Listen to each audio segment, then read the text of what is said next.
नमस्कार। मैं अभिषेक कुमार स्वागत करता हूं आप सभी का एक बार पुनः आपके अपने चैनल मुद्दे की बात आपके साथ 24x7 में। यतो धर्मः ततो जया सत्यमेव जयते। यह भारत में न्याय के लिए और न्याय के क्षेत्र में इस शब्द का उपयोग किया जाता है, अर्थात सत्य की सदैव हुई विजय होती है। लोकतंत्र के 3 स्तंभ माने जाते हैं, न्यायपालिका, कार्यपालिका और विधायिका। इन तीनों में यदि लोकतंत्र के विषय से देखा जाए तो सर्वोच्च स्थान होता है न्यायपालिका का, जिसके ऊपर संपूर्ण न्याय की जिम्मेदारी होती है। न्यायपालिका अर्थात न्याय का पालन कराने वाली, न्याय का एक ऐसा मंदिर जहां पर सभी को न्याय मिलता है। न्यायपालिका लोक संप्रभु संपन्न गणराज्य का एक ऐसा अंग होता है जो विधियों का निर्वचन करता है और विधि के अनुसार ना चलने वालों को दंडित करता है। न्यायपालिका का स्थान सर्वोच्च होता है। जब कभी भी किसी के साथ कोई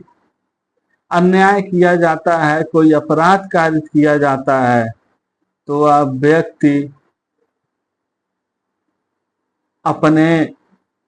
जो लोकल अथॉरिटी होती है वह सर्वप्रथम पुलिस के पास जाता है, नेता मंत्रियों के पास जाता है, अधिकारियों के पास जाता है, सरकार से अपनी मांग रखता है। यदि इन सब के बावजूद भी यदि उसको न्याय नहीं मिलता है तो न्यायालय के शरण में जाता है, न्यायपालिका के शरण में जाता है, क्योंकि उसको पूरी उम्मीद होती है कि हमको यदि कहीं भी न्याय नहीं मिला तो न्यायपालिका हमें न्याय देगी, वहां पे हमारे साथ न्याय होगा। लोगों की आस्था और विश्वास का केंद्र होता है न्यायालय, न्यायपालिका। और भारत जैसे देश में न्यायपालिका का बहुत ही महत्वपूर्ण स्थान है। आज हम न्यायपालिका के विषय में ही अपनी बातों को रखेंगे और उससे संबंधित कौन से ऐसे मुद्दे हैं जिस पे कि आज हम चर्चा करेंगे। बात है 14 मार्च की रात को, जब दिल्ली हाई कोर्ट के वरिष्ठ न्यायमूर्ति यशवंत वर्मा जी के घर में आग लगती है। उस समय उनकी उपस्थिति वहां नहीं थी और परिवार के लोगों ने जब उस आग पर काबू पाने के लिए, उस आग को बुझाने के लिए फायर ब्रिगेड को बुलाया और फायर ब्रिगेड की टीम जब वहां पर पहुंचती है तो उसको मिलता है, वो कहे गए सूत्रों के अनुसार, उस टीम के कहने के अनुसार और मीडिया रिपोर्टों के अनुसार कि वहां पे भारी मात्रा में कैश बरामद होता है, उससे जले हुए 500 नोटों के अवशेष बरामद होते हैं। मामले का खुलासा तब होता है जब सुप्रीम कोर्ट कॉलेजियम द्वारा 20 मार्च को दिल्ली के वरिष्ठ न्यायमूर्ति यशवंत वर्मा का ट्रांसफर इलाहाबाद हाई कोर्ट में किया जाता है। मामला तब और ज्यादा तेजी से तूल पकड़ लेता है कि अचानक ऐसा क्यों किया गया। मीडिया रिपोर्ट, न्यूज अखबारों की अगर माने तो इस घटना से और उनके ट्रांसफर के घटना से जोड़कर मीडिया रिपोर्टों ने जो कहा वह यह चीज संदर्भित करता है कि क्या यह महज एक इत्तेफाक था, क्या इसके पीछे कोई वजह है। वो न्यायपालिका का अपना विषय है, परंतु जब मामले का खुलासा होता है तो माननीय सर्वोच्च न्यायालय के मुख्य न्यायाधीश द्वारा मामले को संज्ञान में लिया जाता है और उससे संबंधित सारे सबूतों को और जो भी उससे संबंधित सूचनाएं जानकारियां होती हैं उसको सार्वजनिक कर दिया जाता है कि सभी लोग उसको देखें और सभी लोग उसको जानें। क्योंकि लिए भारतीय न्यायपालिका पे सभी लोगों का विश्वास है और माननीय सर्वोच्च न्यायालय पे सभी का विश्वास है। तत्पश्चात मामला तूल पकड़ता जाता है और विभिन्न मीडिया रिपोर्टों, मीडिया चैनलों के माध्यम से प्रकाशित किया जाता है और उसके बाद माननीय सर्वोच्च न्यायालय के मुख्य न्यायाधीश द्वारा 3 सदस्यीय कमेटी का गठन किया जाता है जिसमें 3 न्यायमूर्ति होते हैं और उन 3 न्यायमूर्तियों द्वारा जांच भी आरंभ किया जा चुका है। परंतु विषय यह है कि अगर घटना सच है या नहीं है वो तो जांच के बाद पता चलेगा, परंतु ऐसे मामले यदि न्यायालय के समक्ष या न्यायपालिका से संबंधित लोगों के बीच में आते हैं तो यह कहीं ना कहीं न्यायालय की छवि को धूमिल करते हैं, क्योंकि लोगों का जो विश्वास है वो कहीं ना कहीं न्यायपालिका के ऊपर इसलिए बहुत ज्यादा अधिक होता है क्योंकि स्वयं न्याय का भार उन्हीं के ऊपर है और यदि न्याय करने वालों के ऊपर ही अन्याय का आरोप लगेगा तो लोग कैसे उस पर अपने विश्वास को कायम रख पाएंगे। सर्वोच्च न्यायालय द्वारा लिया गया निर्णय बेहद ही काबिल तारीफ है और पूरा विश्वास है कि सर्वोच्च न्यायालय उससे संबंधित जो भी निर्णय लेगा, जो भी कार्रवाई करेगा वह उचित होगा और उचित रीति से होगा। जब यह खबर इलाहाबाद हाईकोर्ट बार एसोसिएशन को पता चलता है तो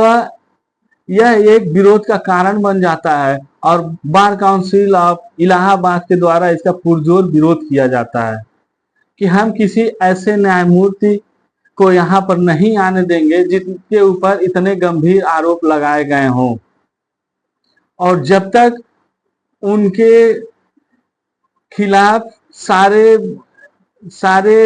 जो भी जांच पड़ताल है वो पूरे नहीं हो जाते और कोई एक बेहतर रिपोर्ट नहीं आ जाती तब तक उनका ट्रांसफर यहाँ ना किया जाए और जो भी उचित कार्रवाई होती है युक्त वह उनके ऊपर की जाए। यह मांग किया जाता है इलाहाबाद हाईकोर्ट बार एसोसिएशन के द्वारा और उनके ट्रांसफर का पुरजोर विरोध किया जाता है। प्रमुख बिंदु यह है कि न्यायपालिका जिसका कि स्वतंत्र अस्तित्व है, जिसका स्वयं का यह कार्य है कि अपराधियों को दंडित करना, मामलों का निपटारा करना, लोगों के साथ न्याय करना, न्याय अन्याय का फैसला करना और लोगों के हितों को, लोगों की स्वतंत्रताओं को, लोगों के अधिकारों को संरक्षित करना। यदि उनके ऊपर ही ऐसे आरोप लगते हैं तो यह विषय बहुत ही गंभीर है, क्योंकि कहीं ना कहीं लोगों के अंदर यह एक अविश्वास का कारण बनेगा कि जिसके ऊपर स्वयं ही यह जिम्मेदारी है कि वो लोगों के साथ न्याय करे और लोगों के हितों की रक्षा करे, वह स्वयं अगर इस प्रकार के भ्रष्टाचार में लिप्त पाया जाता है या किसी भी कारणवश किसी भी माध्यम से उसके ऊपर ऐसे आरोप लगते हैं तो क्या वह लोगों के साथ न्याय करने में सक्षम होगा? या ऐसा व्यक्ति लोगों के पास बिना किसी भेदभाव, बिना किसी पक्षपात के न्याय कर पाएगा? क्या वह न्याय हित में कार्य करेगा? मामला गंभीर है, सर्वोच्च न्यायालय के अधीन है और सर्वोच्च न्यायालय और भारत के माननीय मुख्य न्यायाधीश के नेतृत्व में के देख रेख में मामले की पूरी जांच की जा रही है। 3 सदस्यीय न्यायिक समिति का गठन हुआ है और उससे संबंधित सारे जांच पड़ताल किए जा रहे हैं। देखना यह है कि क्या परिणाम आता है और न्यायपालिका का अपना एक महत्व है, न्यायपालिका का अपना एक विशेष स्थान है, उस पर हम सभी को विश्वास रखना होगा और उसका इंतजार करना होगा कि न्यायिक समिति अपना क्या रिपोर्ट देती है, उससे संबंधित क्या माननीय न्यायमूर्ति यशवंत वर्मा जी के ऊपर लगे सारे आरोप निराधार हैं या सारे आरोप साबित होते हैं। उसके बाद माननीय सर्वोच्च न्यायालय का क्या फैसला होता है, सरकार का क्या फैसला होता है, ये सब देखने योग्य होगा और जो भी हो उचित रीति से हो, उचित प्रक्रिया से हो और पूर्ण न्याय के अधीन हो और उससे संबंधित पूर्ण न्याय किया जाना। क्योंकि ये भारत का संविधान एक ऐसे राज्य, एक ऐसे गणराज्य की स्थापना करता है कि जहां पे कोई व्यक्ति विशेष नहीं है, सभी के लिए विधियां समान है। जो कोई भी गलत कार्यों को करेगा, अपराधों को करेगा या किसी भी प्रकार के ऐसे कार्यों में लिप्त पाया जाएगा जो कि विधि के अधीन दंडनीय है या विधि की नजर में अपराध है, तो निश्चित है वह दंडित किया जाएगा माननीय न्यायालय के द्वारा, अब चाहे वह कोई भी व्यक्ति विशेष हो। तो अब देखने वाली बात है कि माननीय न्यायालय का क्या फैसला होता है और न्यायालय द्वारा गठित उस न्यायिक समिति का अपने जांच रिपोर्ट में क्या जांच करके देती है और क्या फैसला देती है। तो आज के मुद्दे का यही उद्देश्य था कि न्यायालयों के ऊपर यदि ऐसे आरोप लगते हैं, न्यायमूर्तियों के ऊपर ऐसे आरोप लगते हैं, तो ये बहुत ही चिंता का विषय है और यह देखने वाली भी बात है कि उस जांच रिपोर्ट अपने साथ क्या परिणाम लाती है। बाकी भारत के लोगों का, भारत के सभी वासियों का न्यायपालिका के ऊपर सदैव से विश्वास रहा है, विश्वास है और वह विश्वास सदैव अटक रहेगा। किसी एक व्यक्ति के किसी अपराध को करने या ना करने, ऐसे कारणों से किसी का विश्वास अडिग नहीं होता है और वह विश्वास सदैव ही बना ही रहेगा। बाकी हमारी बातों को इतने गौरपूर्वक सुनने के लिए बहुत बहुत धन्यवाद, आभार। आप सभी हमारे चैनल से जुड़िए, अपने कमेंट के माध्यम से अपनी राय को दीजिए, हमारे चैनल को सब्सक्राइब करिए, वीडियो को लाइक करिए, वीडियो को ज़्यादा से ज़्यादा शेयर करिए। हमारी बातों को इतना ध्यानपूर्वक सुनने के लिए बहुत बहुत धन्यवाद।